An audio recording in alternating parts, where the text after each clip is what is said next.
سورہ آل عمران آیت نمبر 81۔ آپ حضرات کے پاس پیج نمبر ہے 37۔ اعوذ باللہ من الشیطان الرجیم، بسم اللہ الرحمن الرحیم۔ وَإِذْ أَخَذَ اللَّهُ مِيثَاقَ النَّبِيِّينَ لَمَا آتَيْتُكُم مِّن كِتَابٍ وَحِكْمَةٍ ثُمَّ جَاءَكُمْ رَسُولٌ مُصَدِّقٌ لِّمَا مَعَكُمْ لَتُؤْمِنُنَّ بِهِ وَلَتَنصُرُنَّهُ قال أأقررتم وأخذتم على ذلكم إصري قالوا أقررنا قال فاشهدوا وأنا معكم من الشاهدين فمن تولى بعد ذلك فأولئك هم الفاسقون۔ صدق الله العظيم۔ اللهم صل على محمد النبي الأمي وعلى آله وسلم تسليما كثيرا كثيرا۔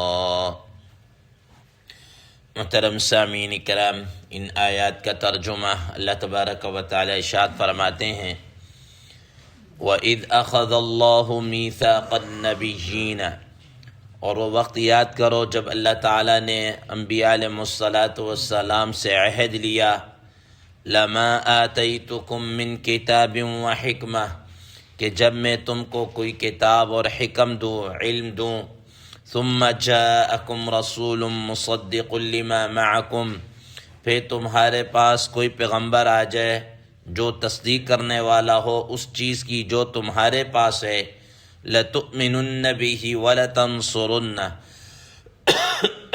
البتہ ضرور بضرور تم اس رسول پر ایمان لاؤ گے اور اس کی ضرور بضرور اس کی مدد کرو گے۔ قال اقررتم واخذتم على ذلكم اصری، تو اللہ تبارک و تعالی نے فرمایا کہ کیا تم نے اس کا اقرار کیا اور تم میرے اس عہد کو تم لیتے ہو، پکڑتے ہو؟ قالوا اقررنا، تو حضرات انبیاء علیہ السلام بولے، کہا کہ ہم نے اقرار کیا۔ قال فاشهدوا وانا معكم من الشاہدین، تو اللہ تعالیٰ نے کہا تو تم لوگ گواہ رہنا، تم گواہ رہو اور میں بھی تمہارے ساتھ گواہوں میں سے ہوں۔ فمن تولى بعد ذلك، تو جو شخص اس کے بعد روح گردانی کرے گا، منہ پھیرے گا، فاولئک هم الفاسقون، تو ایسے ہی لوگ بے حکمی کرنے والے ہیں، فاسق ہیں۔ محترم سامعین کرام، ما قبل کی آیات مبارکہ میں آپ حضرات کے سامنے یہ بات آئی کہ جب اللہ تبارک و تعالی نے نصارہ کا وہ وقت جو نجران سے آیا تھا ان کو ہر بات کے اندر لاجواب کیا، تو موقع پر موجود ایک یہودی ابو رافع نے یہ کہا کہ اے محمد صلی اللہ تعالیٰ علیہ وسلم، کیا تم ہمیں اپنی عبادت کا، اپنا سجدہ کرنے کا حکم دیتے ہو؟ تم اس بات کا کہتے ہو کہ ہم تمہیں رب بنا لیں، جیسا کہ عیسائیوں نے، نصارہ نے عیسیٰ علیہ السلام کے متعلق کہا۔ تو اس پر ما قبل کی آیات نازل ہوئی جس میں کہا گیا کہ اللہ تبارک و تعالیٰ کا کوئی نبی بھی کوئی پیغمبر بھی ایسا نہیں ہے جس پر اللہ تعالیٰ نے اپنی کتاب یا اس کو نبوت سے سرفراز کیا ہو اور اس نے اپنے کیا کہتے ہیں متبعین کو یا لوگوں کو یہ کہا ہو کہ تم رب کو چھوڑ کر مجھے اللہ اور رب منا لو، میرے لیے سجدہ کرو۔ یہ اس طرح کی کوئی بات کسی نے بھی نہیں کہی، جیسا کہ تفصیل کے ساتھ یہ بات آپ حضرات کے سامنے آ چکی ہے۔ محترم سامعین کرام، آج کی جو زیر 10 آیت مبارکہ ہے، اس کے متعلق حضرات مفسرین کرام رحمہ اللہ فرماتے ہیں کہ پس منظر تو اصل میں وہی بات چلتی ہوئی آ رہی، وہی نجران کا وفد، وہی عیسائی مذہبی لوگ بھی تھے، پڑھے لکھے لوگ بھی تھے، تو مختلف اوقات میں مختلف گفتگو ہوتی رہی، بحث و مباحثہ ہوتا رہا، تو اس میں ان کے شوشے بھی آتے رہے جن کا وقتاً فوقتاً آپ حضرات کے سامنے جواب بھی آتا رہا۔ تو اسی طریقے سے انہوں نے ایک بات یہ بھی کہی کہ ان عیسائیوں نے اس وفد میں سے ایک بات نے یہ بات بھی کہی کہ ٹھیک ہے، آپ اگر اللہ کے نبی ہیں تو آپ اللہ کے نبی ہوں گے، عربوں کے لیے ہوں گے، ہم تو بنی اسرائیل میں سے ہیں، ہمارے ساتھ تو آپ کوئی لینا دینا نہیں ہے، ہمارے نبی تو آپ نہیں ہیں۔ ٹھیک ہے، آپ عربوں کے اندر اللہ تعالیٰ نے آپ کو بھیجا ہے تو آپ عربوں کے ہی نبی ہوں گے، ہمارے نبی نہیں ہیں۔ ٹھیک ہے نا، یہ انہوں نے کیا کی بات کہی۔ تو حضرات مفسرین کرام رحمہ اللہ فرماتے ہیں کہ اس کے اوپر اللہ تبارک و تعالیٰ نے یہ آیت مبارکہ کو نازل کیا جس میں کہا گیا کہ تمہاری کیا حیثیت ہے؟ رسول اللہ صلی اللہ تعالیٰ علیہ وسلم کی ایمان کے متعلق تو حضرات انبیاء علیہ السلام سے عہد لیا گیا ہے۔ جب حضرات انبیاء علیہ السلام سے عہد لیا گیا اور ان کو کہا گیا کہ تم نے ایمان لانا ہے، تو جو ان کے امتی ہیں وہ پھر کدھر جائیں؟ وہ تو بطریقہ اولا ان کے لیے ہے کہ وہ ان پر کیا ہے، ایمان لے کر آئے اور ان کو نبی مانے، تو ان کے لیے تو بطریقہ اولا کیا ہوں گے؟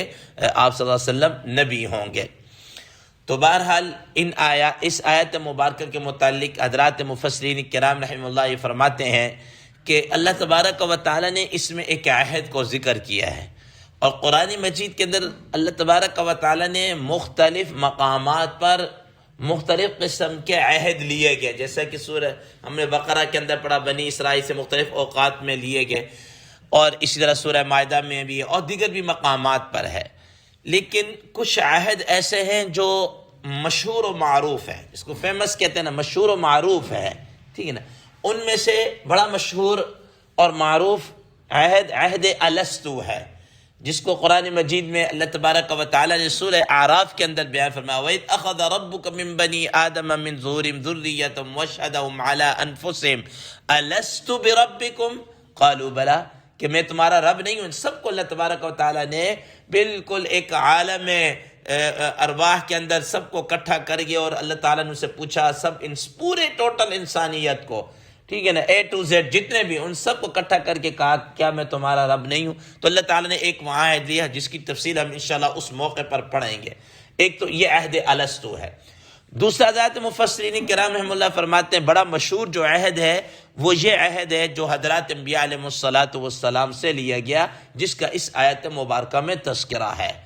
اور ایک تیسرا بڑا عہد مشہور و معروف ہے، وہ آگے چل کر ہم چوتھے پارے کے اندر انشاءاللہ العزیز پڑھیں گے، کہ وہاں پر خاص طور پر اللہ تبارک و تعالیٰ نے وہ عہد اہل کتاب سے لیا۔ وَإِذْ أَخَذَ اللَّهُ مِيثَاقَ الَّذِينَ أُوتُوا الْكِتَابَ لَتُبَيِّنُنَّهُ لِلنَّاسِ وَلَا تَكْتُمُونَهُ، خاص طور پر اہل کتاب سے رسول اللہ صلی اللہ تعالیٰ علیہ وسلم کی رسالت اور اس کتاب اور ان چیزوں کے متعلق کیا ہے، جو کچھ ان کو دیا گیا اس کے متعلق عہد لیا گیا۔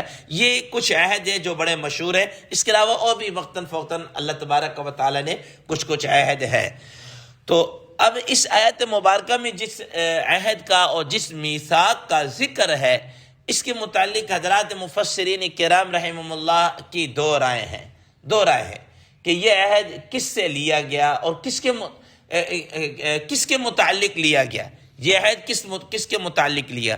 ظاہر لیا تو حضرات انبیاء علیہ السلام سے لیا گیا ہے، لیکن کس کے متعلق لیا گیا ہے، اس کے متعلق دو رائے ہیں، دو قول ہے۔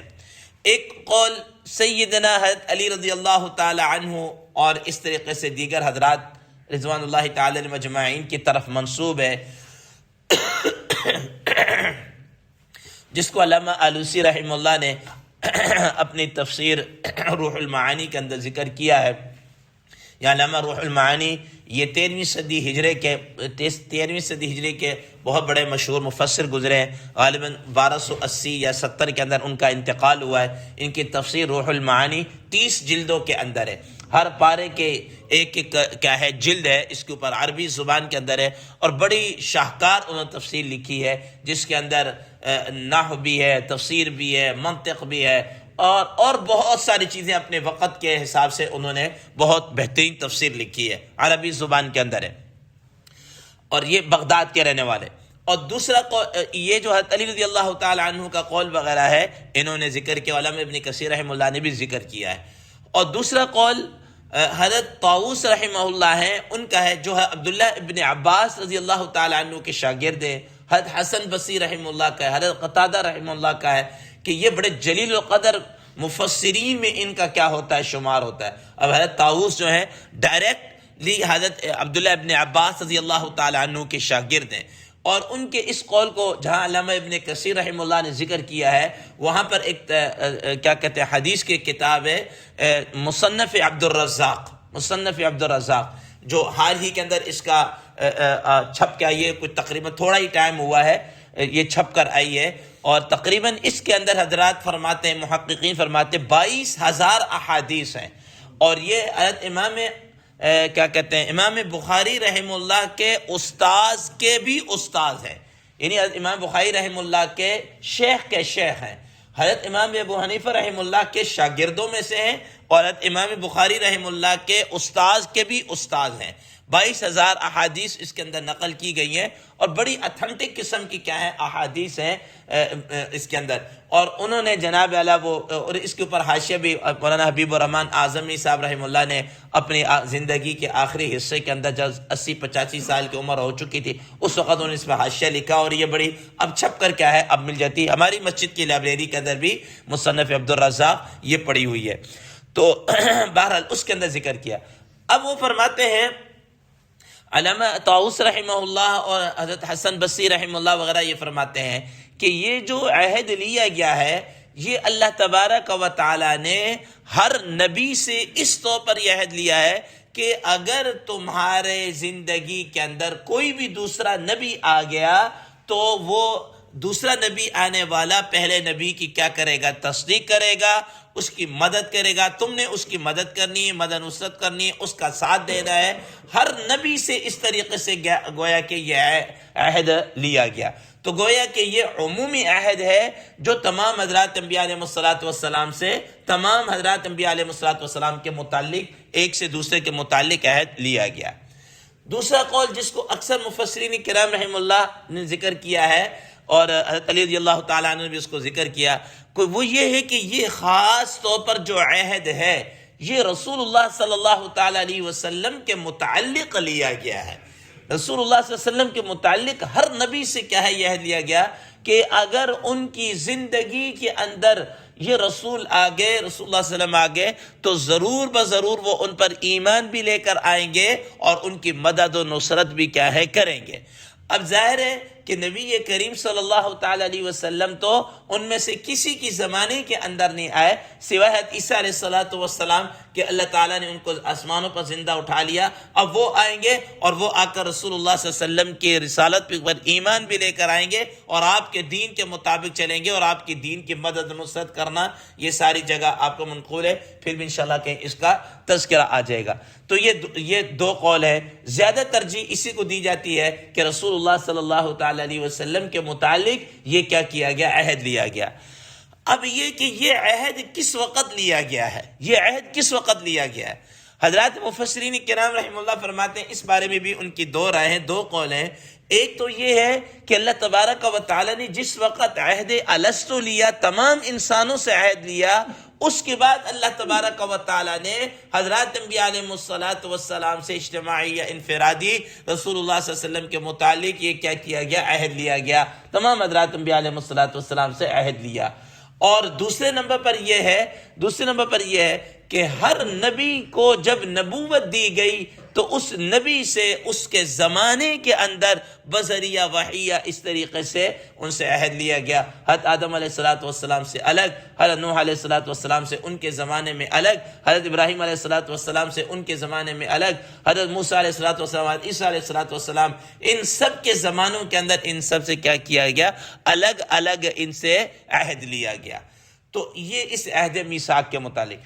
اب اس کے متعلق کہ ان نصارہ کو اس سے یا اہل کتاب کو کیا پیغام دینا اور اس میں کیا، وہ انشاءاللہ کل کے 10 میں ذکر کیا جائے گا. اللہ تبارک و تعالیٰ سے دعا ہے اللہ تبارک و تعالیٰ اس پر عمل کرنے کی توفیق عطا فرمائے. وآخر دعوانا ان الحمد للہ رب العالمین.